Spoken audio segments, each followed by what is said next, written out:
Sydney Thomas, who is an investor at Precursor. Thanks so much for coming, Sydney. Of course, excited to be here. And I think before we begin and chat about investing, we'd just love to learn a little bit more about you. Like, what were you doing before Precursor, and how did you end up here? So it's kind of a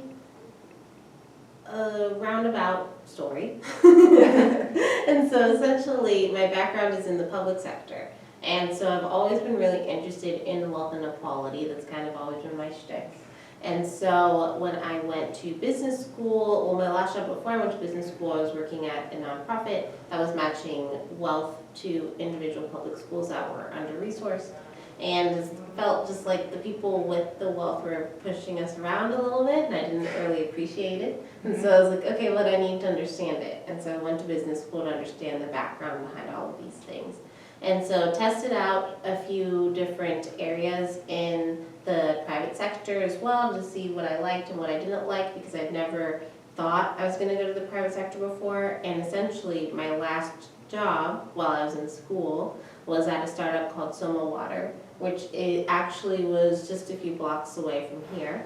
And because it was such a small company, I got to see what the board members were up to, what the investors were up to, and I was like, oh wow, I like what I'm doing, but what they're doing looks awesome. And so started reaching out to people, did a lot of cold outreach, and somehow was able to connect with Frida K-Porkline, who is like my angel. I call her my guardian angel. And she put me in touch with Charles, and I've been there pretty much ever since. Okay, awesome.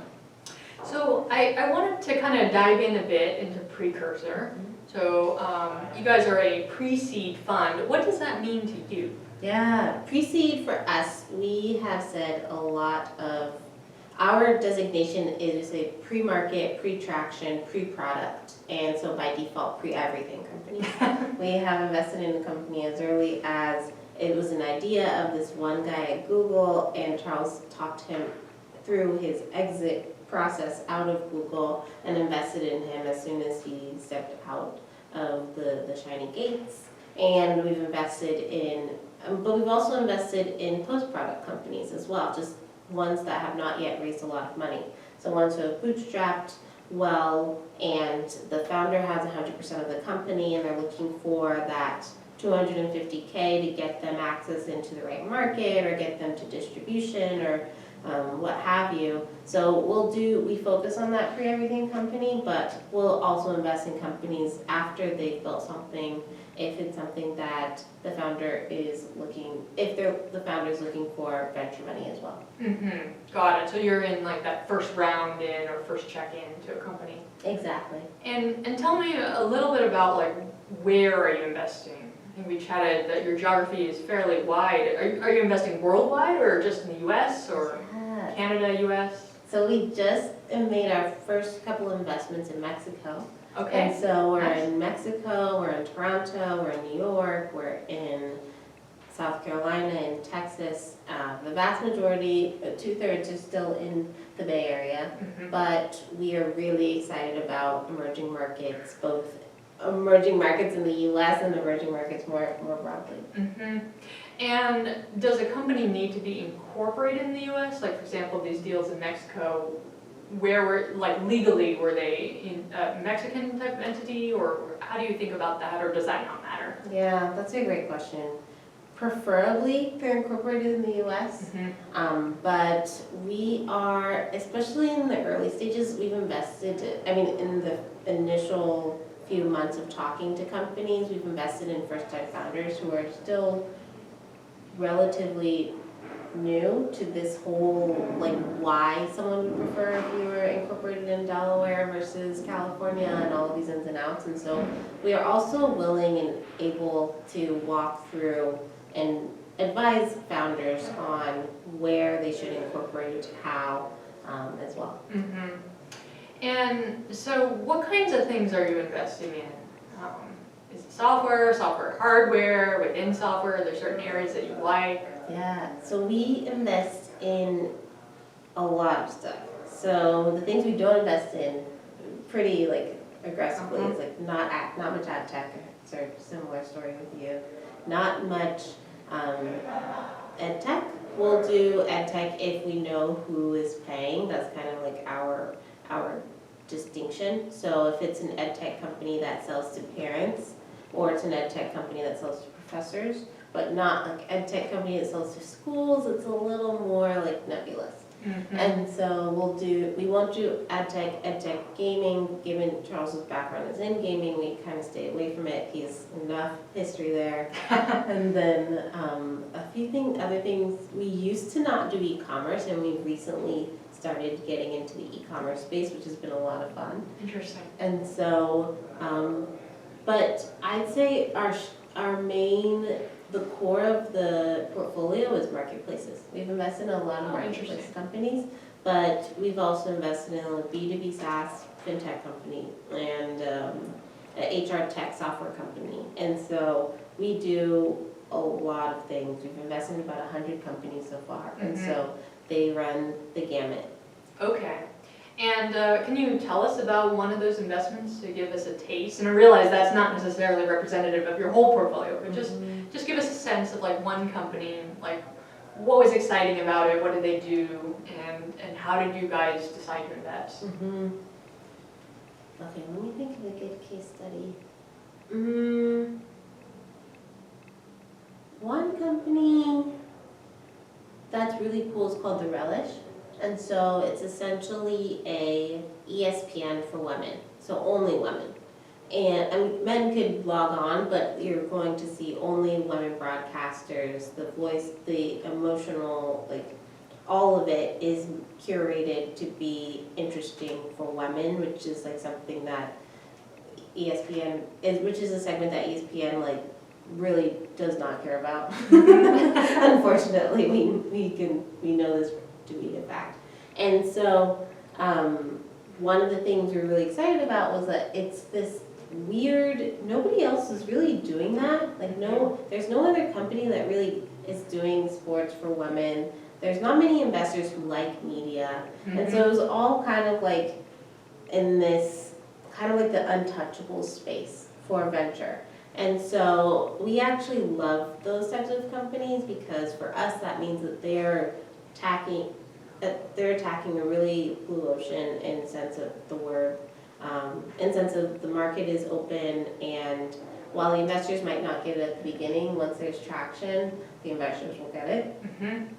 And so I'd say that was our impetus for the Relish, where it was just like, she came to us, it was just like obviously this should exist, but also obviously nobody else is going to do this, and so that's who we're there for. I think one of the biggest pieces around like why Charles wanted to start this pre-seed company is that there are just so many investors who are moving further and further away from being that first check-in, from really backing that founder who doesn't have the signal boost because they were the first employee at Uber. Like we are those investors for the founders who don't have that $2 million friends and family round. We're like for really those folks who need us and have the potential to build a ridiculously amazing company but just don't have the resources to do so.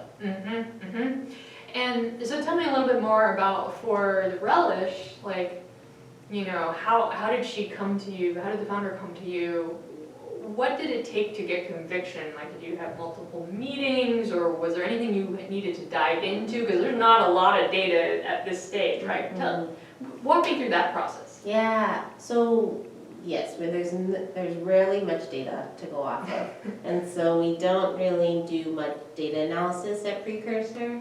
Really, the biggest questions that we're trying to answer is this a market that is unique in that there were very few competitors? We like media companies because there are not that many competitors. With sports media companies for women, there weren't that many competitors.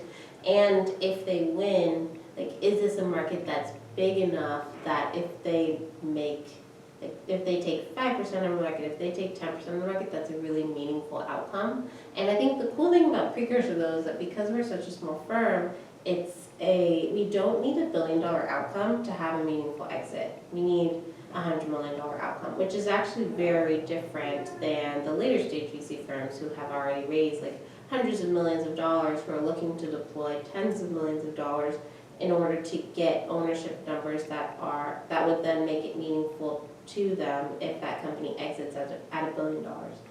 Yep. Which just doesn't happen as often as we would all, I think, like. Sure. That's a really crazy expectation. And to extrapolate a little bit from just this one portfolio company of yours, it sounds like the compelling types of ideas are ones where there's lesser competition. Would you say that's a fair assessment? Regardless of whether it's what vertical you're in or what geography, like that's something that sounds important to you? Mm-hmm, exactly. I think for us it's like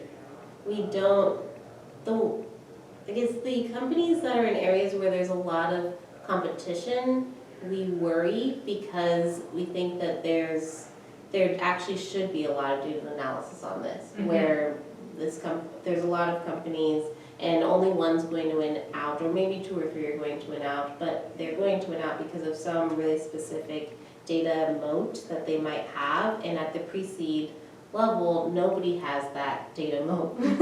Yeah. And so it's harder. Yeah, and it's hard to know who is going to be the winner and whether you have picked that winner, at least at the pre-seed. Yeah, that makes sense. So how, I guess generally speaking, how does the founder get on your radar? Like, do they email you, or what? I'm sure a lot of people would like to know. Yeah, so we get a lot of our inbound from later stage investors. And so it's surprising how many of these investors used to invest in pre-seed and don't anymore. And so a lot of the founders will go to like these large institutions and with an idea, and the institutions are like, this is amazing, like, this is such a great idea. We can't invest in it. Come back to us in 5 years, but we know who could. And so we get a lot of those. Between Charles and I, we try to go to a number of different events a year. He's always somewhere, and so I think we get a lot of inbound also from just being on like the circuit of like tech and VC and founders, and so we get a lot of inbound there. And then we also have a portal on our website where we do take cold inbound. And I'd say also we get a lot of referrals from our portfolio founders. A lot of our portfolio, we have about 200 portfolio founders now, and we trust them immensely. And so getting an email like referral from one of them is actually really valuable. Is it better to try to get a referral from somebody who knows you versus to go cold? Definitely. I think for us, it's a 2-person team. It's Charles and I, and so we don't have a lot of the bandwidth or technology to really like have this infrastructure around making sure every single person who interacts with us on Twitter or Facebook or some one of these like online channels, LinkedIn, is like really put into the right like deal flow stream. But if you have met one of our portfolio founders, or if you've met one of our co-investors and they know and can speak highly of you, like that's amazing, because we have to talk to these people again, and so they'll bring you up again, and so you won't get lost. Why don't we pause here for a minute? I'm gonna close that door. Okay, We're gonna edit out a bit. sounds good.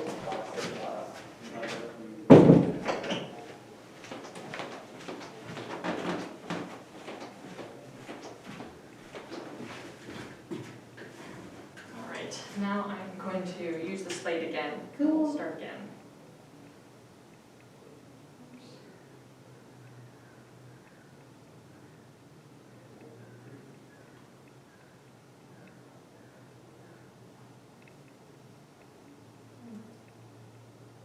That's so cool in theory. Here's this app. What? Double tap on the text.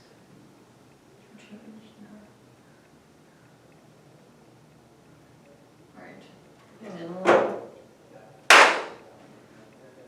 And so when somebody pitches you then, like what does the process look like? You do a meeting, do they have to come back and do another meeting?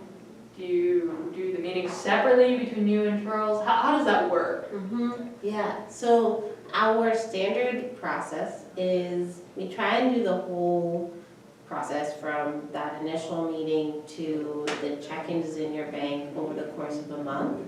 And so the first meeting is usually a 30-minute phone call, either with Charles or I. And over the course of the next week, we connect and talk about what is it that we really liked about this company, what is it that we're worried about, what do we really like about the founder, all of these things. And then the meeting after that is a longer meeting where we dig into more of those high-level questions that we need to get comfortable with, whether that is your go-to-market strategy that we just don't understand, or if it is your ideas around like your team, where we don't really know why you're hiring, like why you need $1 million to hire a CMO just quite yet.